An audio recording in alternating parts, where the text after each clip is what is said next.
नमस्कार मंडळी, आजचा हा व्हिडिओ तुमच्या आयुष्यात एक मोठा बदल घडवू शकतो. अधिक मास हा खूप पवित्र काळ मानला जातो. या काळात केलेली भक्ती, पूजा आणि सेवा अनेक पटीने फलदायक मानली जाते.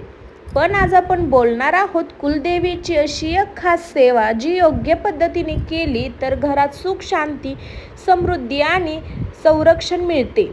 आणि सर्वात मोठे सत्य म्हणजे ही गोष्ट आजही अनेक लोकांना माहीत नाही.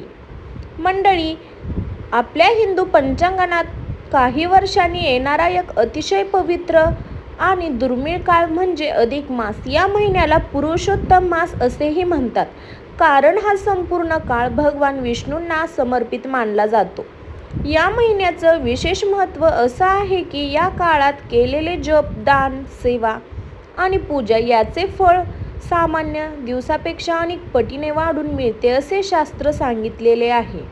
म्हणूनच याला पुण्य मिळवण्याचा सर्वोत्तम काळ मानलं जातं. अधिक मासात काही धार्मिक कार्यावर बंधन असतं, पण त्याचबरोबर भक्ती, सेवा आणि आत्मशुद्धी यावर अधिक भर दिला जातो.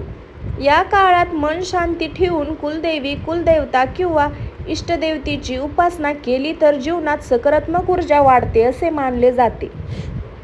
म्हणूनच मंडळी, हा फक्त एक अतिरिक्त महिना नाही तर आत्मिक आणि भाग्य बदलण्याची एक मोठी संधी आहे. अधिक मासात कुलदेवीची सेवा कशी करावी हा सर्वात मोठा पॉइंट आहे.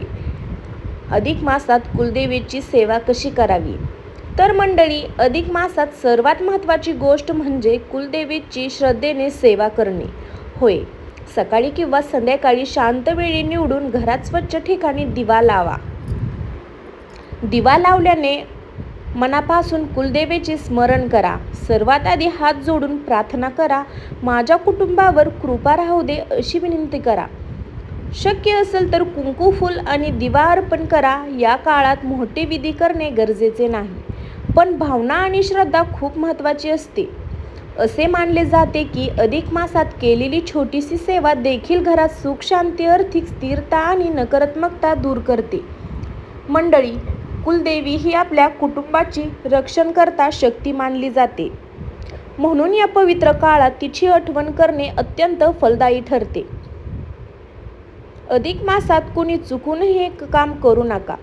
मंडळी, अधिक मास हे अतिशय पवित्र काळ आहे, त्यामुळे या काळात काही गोष्टी टाळणे खूप महत्त्वाचे मानले जाते. या महिन्यात कोणावरही रागवाद किंवा अपमान करू नये. घरातील वडीलधाऱ्यांचा आदर करावा. नकारात्मक बोलणे, तक्रारी किंवा चुकीचे विचार कमी ठेवावेत. असे मानले जाते की या काळात केलेले वाईट वर्तन किंवा नकारात्मक कृतीचा परिणाम अधिक वाढू शकतो. तसेच मंडळी, या काळात अनावश्यक खर्च टाळावा.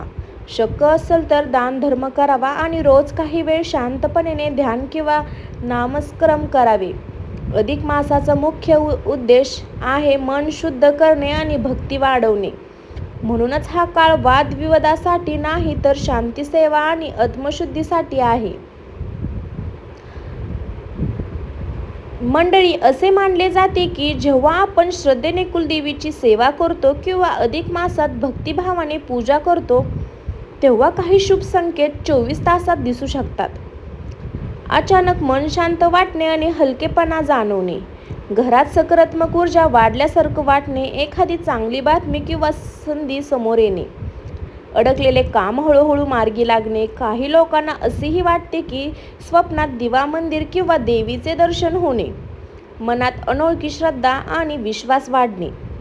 मंडळी, हे संकेत प्रत्येकाला दिसतील असे नाही, पण भक्ती आणि श्रद्धेने केलेली सेवा मनाला नक्की शांतता देते. आणि ही सर्वात मोठी गोष्ट म्हणजे मनात विश्वास वाढणे हाच सर्वात मोठा शुभ संकेत मानला जातो.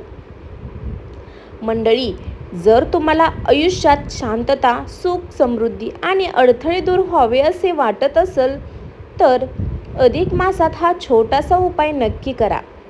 होय, सकाळी किंवा संध्याकाळी शांत बसून घरात दिवा लावा. रोज हे काम नित्यसेवेने केलं पाहिजे. सकाळी किंवा संध्याकाळी शांत बसून शांत मन ठेवून घरात एक दिवा लावा. कुलदेवीचे मनापासून स्मरण करा आणि ही साधी प्रार्थना, हे कुलदेवी, माझ्या कुटुंबावर तुमची कृपा सदैव राहू दे. हे कुलदेवी, माझ्या कुटुंबावर तुमची कृपा सदैव राहू दे. आमच्या आयुष्यात सुख, शांती आणि समृद्धी नांदू दे. आमच्या आयुष्यात सुख, शांती आणि समृद्धी नांदू दे. मंडळी, या प्रार्थनेत मोठे विधी लागत नाहीत. फक्त श्रद्धा, मनापासून भाव असणे खूप महत्त्वाचे आहे. असे मानले जाते की अधिक मासात केलेली ही छोटी सेवा देखील घरात सकारात्मक बदल घडवू शकते, मानसिक शांतता देते आणि जीवनात स्थिरता आणते.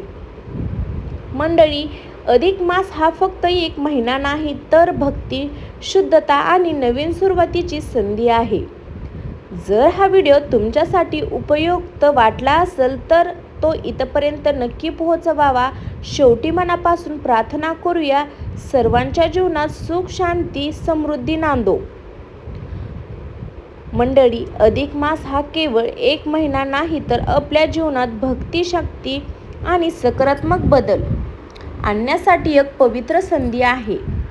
या काळात केलेली छोटी सेवा, मनापासून केलेली प्रार्थना आणि श्रद्धेने केलेले स्मरण देखील आयुष्यात मोठे बदल घडवू शकते असे मानले जाते. म्हणूनच मंडळी, नेहमी लक्षात ठेवा, श्रद्धा मोठी असते, विधी नाही. भावना महत्त्वाची असते, दिखावा नाही.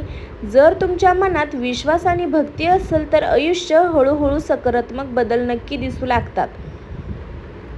चला तर मंडळी, आपण सर्वजण मनापासून प्रार्थना करूया. सर्वांच्या घरात सुख, शांती, आरोग्य आणि समृद्धी नांदो.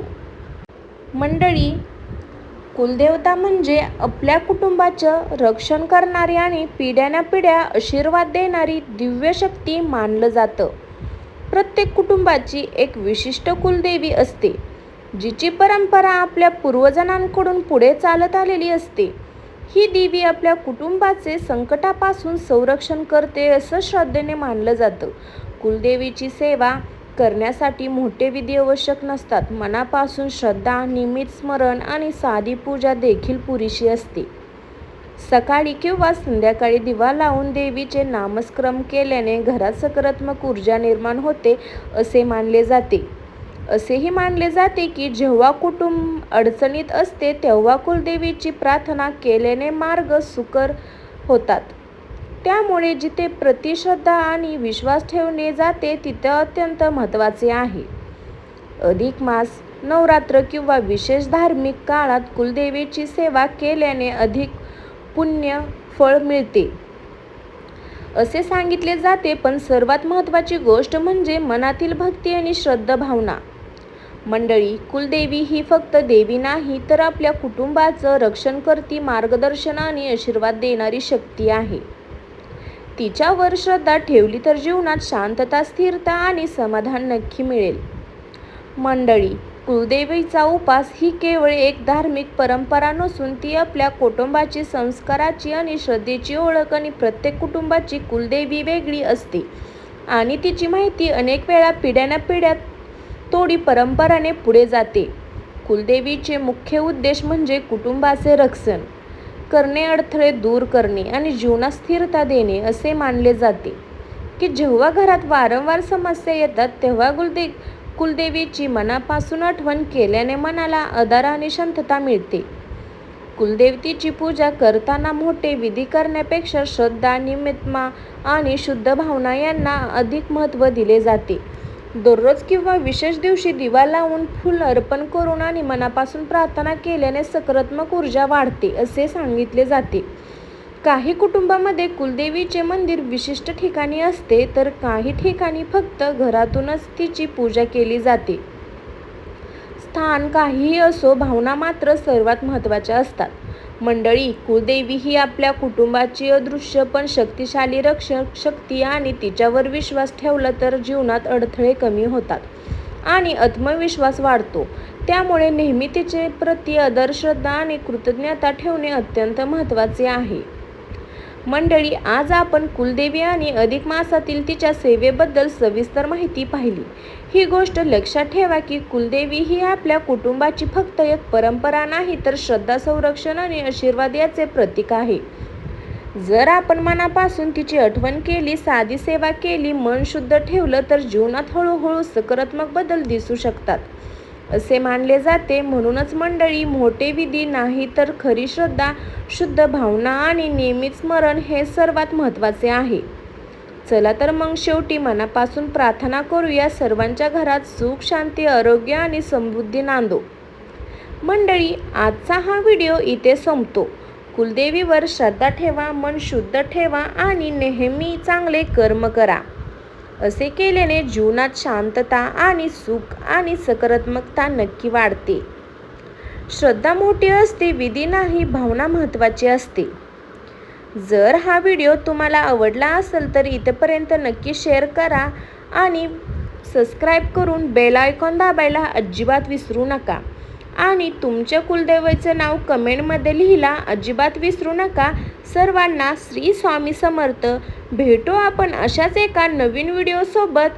तोपर्यंत सर्वांना माझ्याकडून तुमच्या नवीन वाटचालीसाठी खूप साऱ्या शुभकामना. स्वस्त खा, मस्त राहा. चला तर बाय सर्वांना. श्री स्वामी समर्थ.